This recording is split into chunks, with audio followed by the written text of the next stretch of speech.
Hey! Tambala na! At eto na sila, ang nag-iisang masugid na tagahanga ni Nicole Yala. Chris Chuper! Kasama ang nag-iisang diehard fan ni Chris Chuper, Nicole Yala!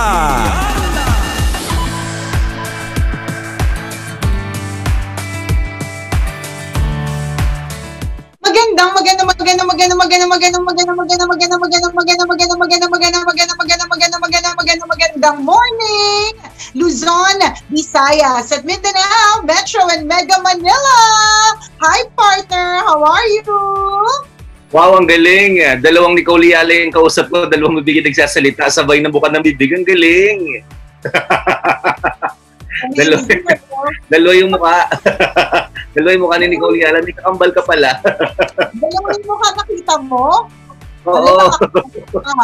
Alam mo po mga kabisyo, ito si Super minsan, pag halimbawa nagtatawagan kami, kunyari meron kami nire-record, bigla na lang siya mananahimik, sasabihin niya, partner, hello? Tapos sasabihin ko, bakit? Ano nangyari? Tapos may mga naririnig sa kung ano-ano, boses, nagbubungkal ng lupa. Oo, legit yun. Para may mga sumisingit-singit na bulong-bulong. Mga ganun. Ganyan. Ang lakas maka-impyerno ng mga naririnig ni Chuper. Legit yun. Hindi ko lang pinapahalata kasi baka matakot ka eh. Oh, pero marami pagkakataon na may mga sumisingit-singit na boses. Nakala mo may mga kulto. Para may ritual na nangyayari sa loob ng bahay niyo. Ganon. Pero pag pinapakinggan ko naman siya, kasi papakinggan ko siya, kasi sinis din ako, baka marinig ko rin, diba? Wala naman. As in, wala. Ikaw lang nakarinig. Nakakatakot, no? Ako pala yung ginagawa ng dasal. Kasi ako pala yung nakakarinig. Ay, nakakarinig. Kakatakot. Yung huling bulong nila, nadinig ko may bayad eh. Resorts World Manila. Oh my God. Ayoko na partner, natotraumatize ako sa salitang bayad. Nakaka-lurking, no? Pag bayaran na ng ganito, bayaran na ng ganyan.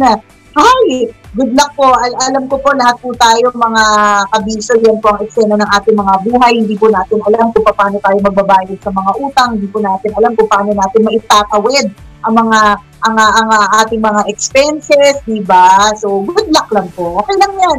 Hindi lang ikaw nakakaramdam ng ganyan. Marami tayong ganyan ang eksena ngayong araw na ito for the past 5 months. Okay, nababawasan yung mga gamit sa bahay nyo, partner, ibig sabihin, hindi na partner mo na kasi ngayon na yung wala tayong masyadong source of income. So yung mga gamit nila sa bahay yung ginagawa. Napansin ko sa mga post mo, medyo nababawasan na yung gamit sa bahay. Yun ba yung mga binabarter mo? Kaka-barter yan, partner. Pati mga kasambahay nyo na wala na din sila, na partner na din pa sila. Pinarter ko na din. Nakakaloka. Ay, nako. Good luck po sa mga eksenang pagbabayad ng bills, eksenang pagtatakas, kung paano babayaran yung mga bills. Pero hindi naman natin sinusuportan yung pagtatakas, diba? Pero minsan nasa tamang pakikipag-usap lamang yan para hindi magkaroon ng problema o hindi magkaroon ng abarya in the future. Hi, nako. It's GCQ once again.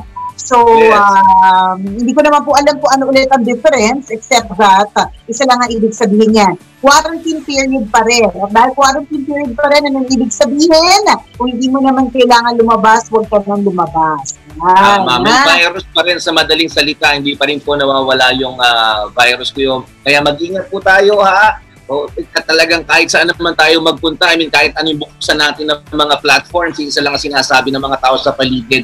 Huwag basta-basta lalabas kung hindi naman kinakailangan o hindi importante ang lakad, di ba? Protektahan ang ating sarili, protektahan yung mga kasama natin sa bahay.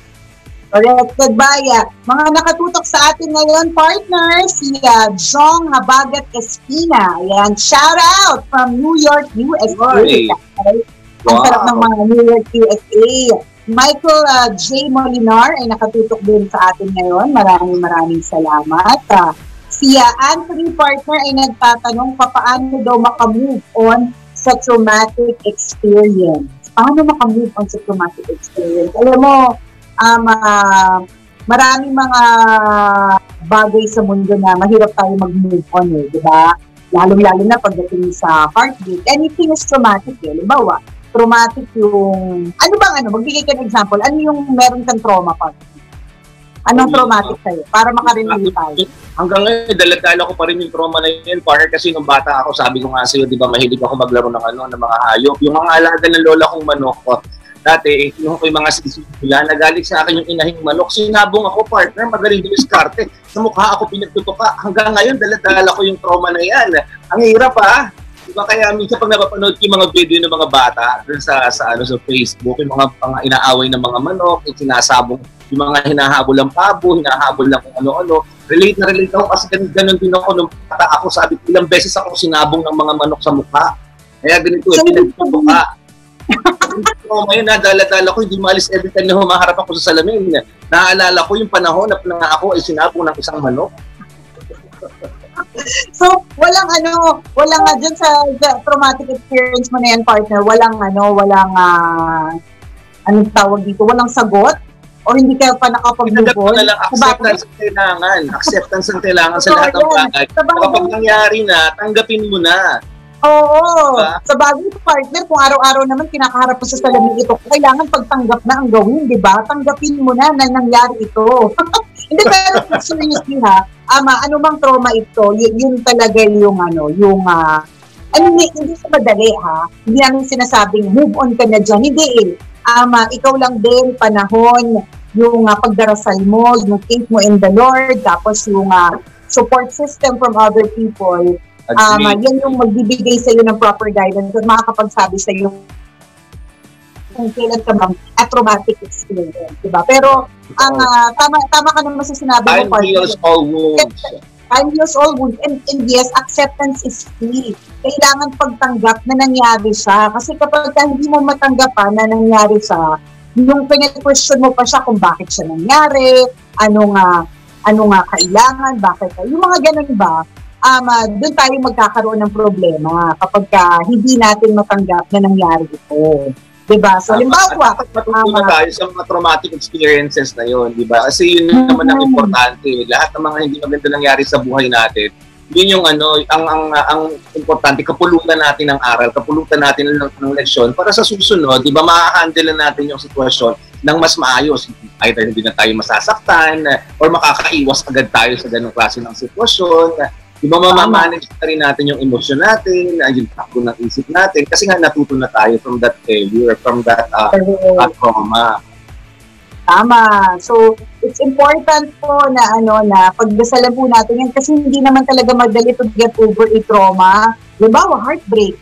Diba? Siyempre, kunyari, partner, ilang taon kayo magkasama. Paano pa kung kayo yung tipong decide na to live together? Isipin mo, bawat sulok ng bahay, naaalala mo siya. Diba? Bawat sulok ng makikita mo, dati yung toothbrush, dalawa, ngayon, isa na lang, iiyak ka nun. Makikita mo yung refrigerator kasi dati, nagsandalan kayo sa refrigerator. May ganap kayo sa may refrigerator. Diba? Yung mga ganun ba? So I mean, hindi talaga siya madali. Pero you help yourself by accepting na nangyari na ito. Accepting na wala na talaga, nangyari na. And hindi naman natin pwedeng iyakan yung nangyari na tapos na Diba? Totoo naman yung kasabihan, there is no use crying over spilled milk. Kung di mo naintindihan, gawin mong sample. Diba? Itaboy mo yung gatas na katitimpla mo lang o kape na katitimpla mo lang. Diba? So tingin mo, may magagawa ka pa natapon na yan. Diba? Kapag hindi ka nag-move on, hindi mo siya tinanggap, nakatingin ka lang dyan, galit na galit ka, sa tingin mo nakatulong yun, may ibabalik ba yung gatas o kape sa loob ng baso, may iinom mo ba ulit? Hindi, diba? So, kailangan mong tanggapin na nangyari yan, at sa pagtanggap, masakit habang nililinis mo, lalo-lalo na partner, kung halimbawa, yung kasama sa pagkakabasag, yung paborito mong mug o cup, diba? Masakit talaga sa kalooban, nilinisin mo, diba? Ganun. Pero kailangan tanggapin na eventually, kapag nalinis mo na, masasabi mo sa sarili mo, pwede naman pala magtimpla pa ng bago. Pwede naman palang, diba? Pwede naman palang kumuha pa ng ibang mug, diba? Pero lang yan. Pero slowly but surely, Kabisha. Hindi naman hindi mo namadali ang lahat ng mga bagay. Walang nagsasabing kailangan agad-agad makaget over ka sa trauma. Walang gano'n. Nagmamadali. Bakit? Ipupuntahan, stay at home nga, di ba? Tama. Hindi ka dapat magmadali. Ano talaga yung magsasabi kung kailan hihilom ang lahat. And kapag ganito nangyari yung hindi magandang yung experience sa'yo, na trauma ka o kaya talagang sobrang bigat sa dibdib mo, minsan dito rin makakatulong yung pagpasok ng kailangan lawakan natin ng pangunawa. Sabihin, kumbaga kung alam natin yung sitwasyon ay hindi na natin kayang kontrolin, diba? Huwag na natin pilitin kontrolin kasi mahihirapan ka lang din. Halimbawa, kunyari, online, hindi nagustuhan yung sinabi mo, tapos nabash ka ng maraming tao. Hindi mo na kayang kontrolin lahat yan eh. Hindi mo na kayang kontrolin kung anong sinasabi sa iyo ng ibang tao. Ang pwede mo na lang gawin, lawakan na pag naway, ganyan talaga sila. So, susunod, medyo mag-iingat na lang ako sa sasabihin ko, mag-iingat na lang ako sa ipopost ko, para sa susunod, di ba, hindi na ako ibabash ng mga tao. Again, may mga bagay tayong hindi na natin kayang kontrolin at huwag natin pilitin para lalong hindi lumala yung bad experience o hindi lalong lumala yung trauma. Breakup, ganun din. Diba? Minsan, hindi mo na kayang kontrolin pa yung tao. May hinahanap na siyang ibang karelasyon, so tanggapin mo na lang din. Correct. Ako meron akong isang perfect na example dyan na parang parehas yung sinabi mo sinabi sa akin ni Tanya Chinita kahapon. So kahapon, magkausap kami ni Tanya Chinita. Tapos sabi ko sa kanya, Tanya, paano nga ba malalaman kung kumikita ng YouTube? Ganyan. Tapos sabi niya, ganito mama, dito, kung kumikita na yung YouTube. Yun. Tapos sabi niya, mama, dito ka pupunta sa Google AdSense. Ganyan. Tapos sabi ko, oo nga pala, nakalimutan mo.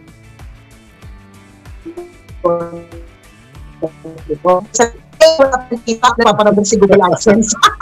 Wala pala talagang kita. Mali mo, naiimbak pala. Baka nagkamali ka lang ng click na iipon sa iba. May ipon ang hindi mo lang napapansin. Oo nga. Tapos sabi ko sa kanya, sabi ko, hindi na umusad yung 23.9 subscribers ko sa YouTube. So sabi niya, kasi mag-ano ka lang, mag-post ka lang, mag-post kahit i-post mo lang. Kung anong gusto mo para at least yung mga tao may aabangan. Kasi kapag nga naman tulog yung YouTube account, ba't naman siya pupunta kung tulog naman yung YouTube account? Diba? Parang bisita, alam nga naman pumunta ka sa isang bahay na tulog yung mga tao doon. Siyempre, dapat pupunta ka sa bahay na alam mo laging may party. So, diba ako nga, kung gusto mo na tumaas yung subscribers mo, dumami yung mga likers mo, siyempre gawa ka ng video, ganyan. Tapos sabi ko sa kanya, okay, ganyan. Pero alam mo, partner, kasi yung YouTube account napakaraming videos noon, parang more than 300 ata yung naman yun eh. Napakarami. Wow, madami siya. May unboxing, may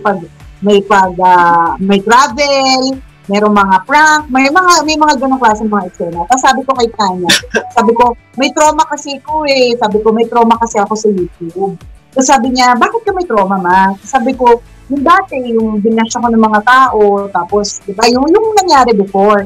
So sabi niya, alam mo ma, sabi niya, alam mo ma, normal lang yan. In fact, lahat ng mga mayayaman na YouTubers ngayon, napakarami ng mga bashers. Minsan nga iniisip ko, sabi ni Tanya, mag-isip na rin ako ng mga walang kwentang mga walang kwentang mga videos, tapos i-post ko para mabash ako, para makilala.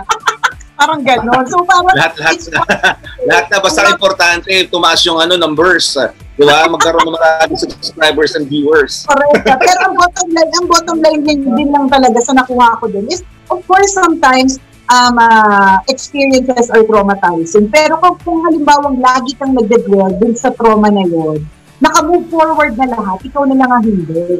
Kasi for a while, part-time, hindi ko talaga tinouch yung YouTube. Parang ayoko siya kasi yung lahat ng videos ko, maiko-connect din sa mga videos na mga nang bash sa akin dati na sobrang unfair, na hindi naman ako gagawa ng YouTube against them, diba? So alam mo yun, so for a while, hindi talaga ako gumagawa. Tapos yun nga, na-realize ko lang din, naka-move on na lahat ng tao, nagka-pandemic na nga, bigla nagka-COVID na, yung mga dating lawlaw, umangat na, yung mga dating maliit, lumaki na, yung mga dating payat, tumaba na, yung mga dating mataba, pumayat na, ang dami na nangyari, tapos may mga tao hindi pa rin nakaka-move forward, diba? So, the only way really is to accept that it happened. Nangyari na ito, diba? Tanggapin mo na nangyari yan, tapos mag-move forward ka na din. kahit mahirap. Kasi totoo naman yun ibang mga tao, wala na silang pakialam. Wala na silang pakialam at saka lagi mong tatandaan, it's a heartbreak, diba? Lagi mong tatandaan, may isang tao man na umalis. Yung buong pamilya man ng taong naligalit sa'yo. Meron pa rin namang taong mga naniniwala sa'yo. Yun yung di ko makakalimutan na sinabi ni Tanya. Sabi niya, ma, gumawa ka lang ng videos, gumawa ka ng maraming videos para sa mga taong naniniwala sa'yo at nagmamahal sa'yo kasi napakarami nga naman ito. Totoo naman din, di ba? Parang unfair yun para dun sa mga naniniwala sa akin at pinanghawakan ako ng matagal. Tapos hindi ko sila binibigyan ng hinihintay nila na mga videos, na mga patawa, yung mga ganun. So talaga nga, hindi po kasi siya, sa madaling kita, letting go of a trauma, it's not easy. Hindi talaga siya madali. Something na kailangan ditong papaalahanan that it's okay, di ba? Kasi kung hindi, wala mangyayari. So yun, sobrang napaka-perfecto ng mundo sa labas. Feeling nila perfecto silang lahat kaya kung makapag-bash ng isang tao, ganun-ganun na lamang.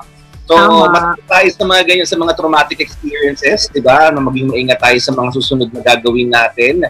And tama, maging malawak ang pangunawa sa mga bagay-bagay. Kung ang isang sitwasyon na hindi mo na kaya kontrolin, huwag mo nang pilitin kontrolin, 'di ba? Kung kung ano sinasabi sa atin ng ibang tao, huwag natin i-please ang lahat kasi hindi natin magagawa. Mahihirapan lang tayo, lalo lang tayong mas-stressa. We are in charge of our own happiness, so choose your battle. Kailangan natin mas piliin kung ano yung makakatulong sa emosyon natin, kung ano yung makakatulong sa takbo ng isip natin. Kung makakatulong ito sa isip mo, makaka-damage lang ng isip mo, makaka-damage ng emosyon mo, makaka-damage ng araw mo, huwag mo nang gawin. At yun yung mga kaya mong kontrolin. Di ba? Kung ano yung pwedeng magbigay sa iyo ng magandang emosyon, kung ano yung pwedeng magbigay sa iyo ng magandang kaisipan. Di ba? Hindi kaya natin kontrolin. Paano tayo mag-react sa sitwasyon? So, ang sinasabi natin dito, kung kaya mong punuan ng peace, kung kaya mong punuan ng kasiyahan yung puso mo, yun yung gawin mo. Diba? Kasi yung kaya mong kontrolin. Paano mo gagawin? Di mag-iwas ka sa negativity. Huwag kang magbasa ng mga negative comments. Diba? Yun naman yung makaka-control mo eh. Kasi partner, totoo yung iwas ka sa negativity. Iwas ka din sa positive. Kung mga COVID positive, iwas ka doon. Yung positive na sinasabi natin, you surround yourself with positive people, you make sure na yung mga nakakausap mo ay yung mga taong bibigyan ka ng suporta. Kasi alam mo, sa totoo lang, kapag ka nag-dwell ka rin dun sa mga taong, I'm not just talking about bashers, may mga friends ka yan, sa buhay mo, na sa totoo lang, ang bigat nilang dalhin. Kasi wala silang ibang ginawa, kundi pagsismisan ka, pag-usapan ka, o kaya utangan ka, tapos wala na silang pakialam mo, gano'n. Pero kinoconsider mo pa rin sila as friends. Diba? Ito yung mga taong nagpuput sa'yo down eh. Ito yung mga dahilan kung bakit hindi ka magkaroon ng ganap na happiness. So, ito yung mga tao na dapat nile-let go mo na. So, let go of negative people, let go of negative na emotions. Ayan. Sabi niya, Juan Paulo, support ako sa iyo, Nicole. Ang galing naman ng mga pagganito mo, boy pindot ha. May pa-feature ka ng mga nakikita mo ba, partner? May pa-feature ka ng comment. Oo nga, nag-level up ka na, boy P ha. Level up, boy P ha. May mga ganun ha. O, diba? Sabi ni Ever John Tuelo Toraba, hinihintay ka namin. Ay, talaga. Saan na kayo naghihintay? Sabi niya, bumata ata mang balahura sa quarantine, fresh. O, diba? Minsan lang makapag-lipstick at tingay kapag ka-Facebook live. Tsaka uulitin ko po sa mga hindi nakakaalam. Ang dahilan ng freshness ay ring light, okay? Walang ring light, not fresh. Can you see? With ring light, fresh. Liwanag. Alam mo yung glowing ka talaga kapag may ring light. Di ba parang dewy skin, di ba partner? Parang ang lakas maka-Korean. Ang lakas maka-intisa sa drama. Di ba? Pero tanggalin natin Tanggalin natin. Walang ilaw. Nakikita yung mga Nakikita yung ganito pag walang ring light. Oo, nakikita yung mga ganyan. May ilaw. Wait lang. Well, so diba? Nakakaloka. Partida walang makeup yan ha. Laki tubuti talaga na invento yung ring light. Naalala ko, nagpabili ako ng ring light sa kasama ko sa bahay. Sabi ko, bili mo ako ng ring light eh. Ang gawin niya ng ring light, yung ring light sa kisame, yung ring light na bilos, ang kusina. Ring light niya. Bukilya pala yung binili. Mas mahal pa yung bukilya, partner. Mas mahal pa yung ring light. Mura na lang sa ngayon, partner. Kasi nagtanong daw siya sa Ace Hardware, sa pabili po ng ring light, binigay siya ng ring light. Naka-box pa pagdating dito, ang ganda. Ang nakita ko, pang banyo to. Bukilya pala yung binili. Nakakaloka. Ang mga volunteers daw ng Philippine Red Cross ay nakatutok sa atin. Hi kay Tenya Ragis. Ayan. Sabi ni Shamer Ferrer, hi tambalan, tama Nicole, move on na tayo para mag-isaya. Masaya from Zamboanga City. Nakatutok din sa atin from Batak. Uy, namimiss ko na ang Bataan. Si John and Janine Flores, maraming salamat. Si Grace Aguila from Sri Lanka, nakatutok daw sa atin. Maraming salamat po. Thank you. Dami naman nakatutok. Salamat po sa inyong lahat. Nabati mo na ba si Michael J. Molinar? Good morning sa iyo. Salamat. Juan Paulo, Pogs, only child. Good morning. From Singapore. Yeah. Yes. Si Gerald Dumlao Tumalak na nagsasabing nakaka-proud kayo. Ay, taray. Oy, crush ka daw ni Joan Mercado Velasco, partner. From Nuevo Vizcaya.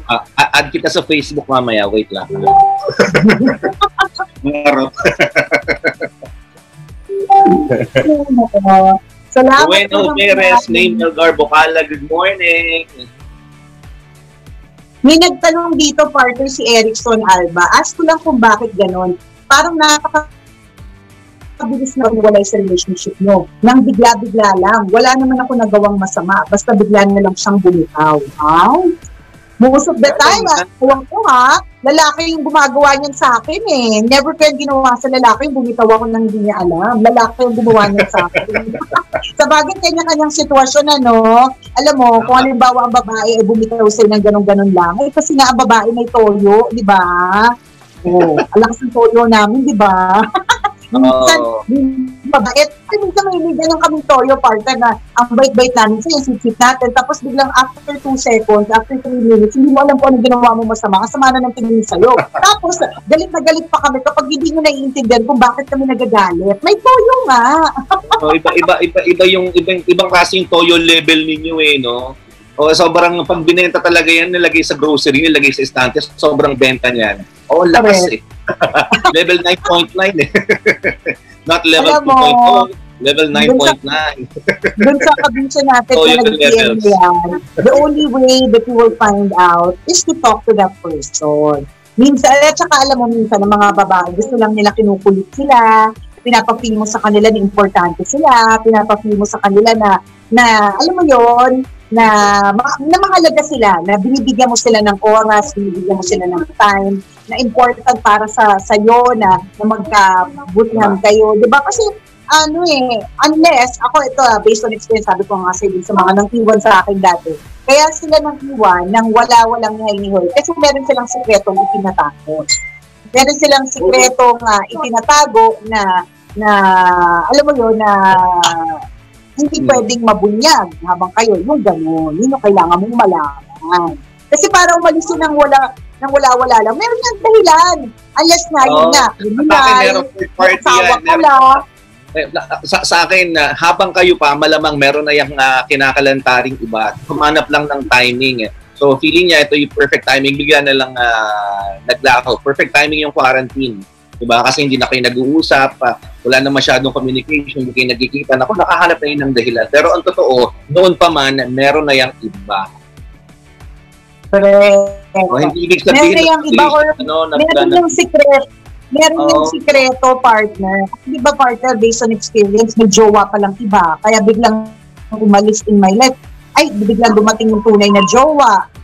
Yung isa naman, may jusawa pala, hindi ko knowing. Meron yung sikreto eh. Dalawa lang yan. It's either may sikreto yan na mabubunyag pag kayo pa, or di naman kaya, meron kang ginawa na hindi na gustuhan na yun, kailangan mong alam yun. Good luck sa finding out. Yan ang pinakamahirap yung maraming questions, yung maraming what ifs, yung maraming tanong, di ba? Na hindi natin malaman kung may kasagutan ba. Ganun. Yan, mamaya Anyways, na kagad kayo mamaya. Zoom meeting para face-to-face, come to come. Oo. Masayang mag-usap pag may ka-come to come. FaceTime, come to come. Ay, nako. Nagkakakitaan kasi ng mukha, diba? Mas nagkakakitaan ng emosyon kapag kausap mo come to come. Kapag nagkakakitaan ng mga bahagi ng katawan come to come, mas masaya din kasi yun. Tapos sabi niya, partner, ito na may follow-up siya, sabi niya, ayaw na nga niya na kinukulit siya. Bigla na lang siyang naging cold, kasi saka ayaw, umayaw na lang siya. Alam mo, Erickson, bigyan mo siya ng space. Baka din posible na sasakal. Yun yung ganon, posible, may ganyan. So, bigyan mo siya ng space. Malay mo, di ba, sa pagbigay mo ng space sa kanya, mamiss ka niya at ma-realize niya na, na hindi niya kaya na wala ka. Pero syempre, ayoko namin bigyan ng false hopes. Pero kung halimbawa, kinulit mo na ng husto, pero ayaw pa din. Siguro kailangan mo na bigyan mo siya ng oras makapag-isip-isip para hindi masakal, para hindi lalong mag-irita. Kasi ito din, it's for you eh. Tapos pag naman ma-realize mo na okay ka rin naman pala nang wala siya. Diba? Kasi alam mo yun, hindi lang naman sa isang tao pwede mag-revolve ang ating mundo. Yan! Si Erickson, gusto niya lang makahanap ng magandang dahilan, ng matinong dahilan, makatwirang dahilan kung bakit umalis yung babae. Pag nalaman mo siguro, sige, kung ayaw niya na talaga, at least nalaman mo yung dahilan. Yun naman yung importante. So, usap kayo. Again, come to come, mamaya, Zoom.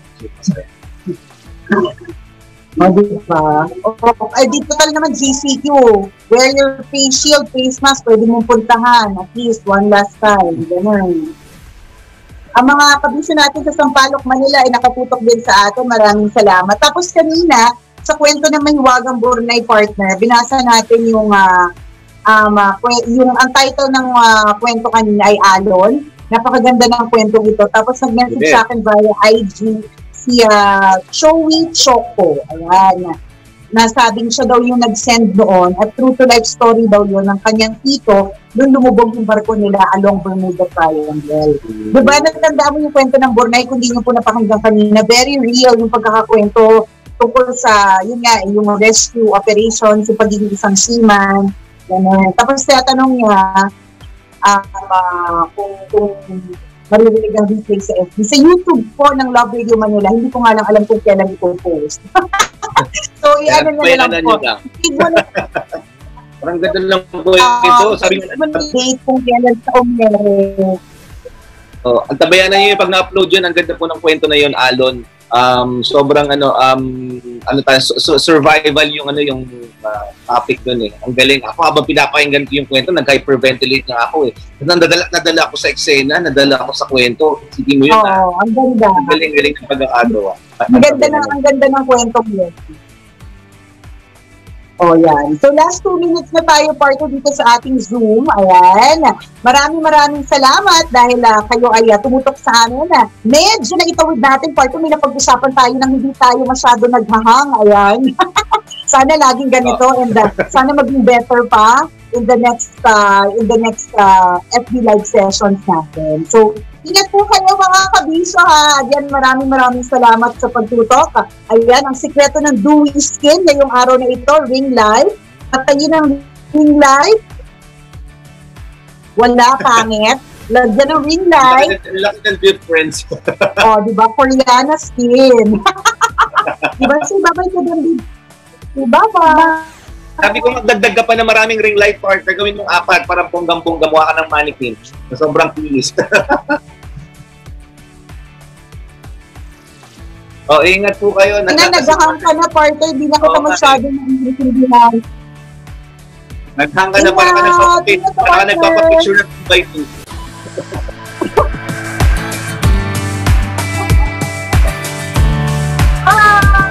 Always your number one SM radio station. Love Radio. Kabisyo, kung napasaya ka at na-lurky ka sa aming video, i-click mo na ang subscribe button at notification bell. Para ma-notify ka every time na may bago kaming video.